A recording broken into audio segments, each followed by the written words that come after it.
宮崎さん、いちごについてすごく詳しいから、栽培がうまくいかなくて困ってるんだ、教えてほしいとか、いちご農園始めたいんだけどどうやって育てていったらいいのかわからないから教えてほしいっていう、そういう依頼がたくさん舞い込むようになったので、これはしっかり事業化できるなと思って株式会社いちごテックを設立しました。これデータの活用があんまりできてないなとか、他の業界だったら当たり前に使われている、テクノロジーなりデータを農業業界に持ってきたら実はすごい差別化ができるんじゃないかなと思って少しずつ導入していったっていう形になります。10年ぐらい前からスマート農業っていう言葉が流行り始めまして、この AI を使う IoT を使うロボットを使うっていうような、全てを含んだ言葉なんですけれども、そのスマート農業っていう言葉プラス、国のバックアップですね。国としても今後スマート農業を普及していくっていうバックアップがあったことでもう一波今来ている状態になっています。いちご栽培によく使われるテクノロジーとしてまずは環境の測定ですね。これはハウスの中の温度とか湿度とかそういったものになります。でもう一つが、培養液の測定です。培養液っていうのは液体肥料のことですね。これを与えている量とか、あとはいちごが吸わなかった量とか肥料の濃度、この辺りを測定します。環境を制御するっていう意味ですと暖房機ですとか、あとビニールハウスの中の CO2 の濃度を人工的に高めて光合成を促進するっていうことですとか、あとはミストを使って湿度を調整することで植物の気候を開かせて光合成を促進するっていうものがありますので、こういった環境を制御する装置もあります。で、日本はすごく寒い冬に本来いちごが収穫できない冬にビニールハウスとか暖房機を使って無理やり育てているので、他の国ではありえないぐらい実が大きくなってかつ甘くなるっていうそういう気候的な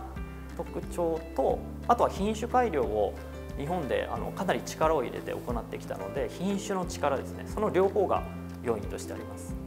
いちごの場合本当は春に収穫できるものを無理やり秋に植えて春から人工的なビニールハウスの中で人間が環境を制御することでようやく美味しいいちごができるので、この人間が手を加えなければいけないっていう部分にはやはりデータ化が必要であったりとか、何でも手を加えられるからこそじゃあ何をやるのかっていうのをデータの中から最適解を読み解くっていう必要が出てきます。例えば気象条件で言いますとビニールハウスの中の温度とか湿度とか、あとはいちごを育てる時に液体肥料を使うんですけど、その液体肥料の量とか濃度とかそういったデータ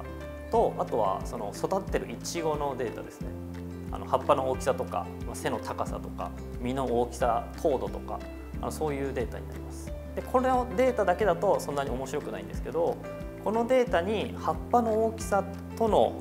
関係性を見出すとか、ビニールハウスの中の温度とか肥料の濃度と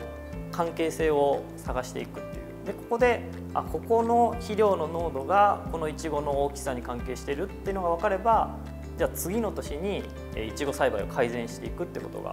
できるようになります。おそらく今後はどんどん自動化が進んで、ハウスの開け閉め、肥料を与える、おそらく収穫、パッキング、苗を植える、全てがロボットないしは何かしらの機械が使われるっていうのが増えていくと思います。例えば一つ難しいものとして収穫とパック詰めっていうものが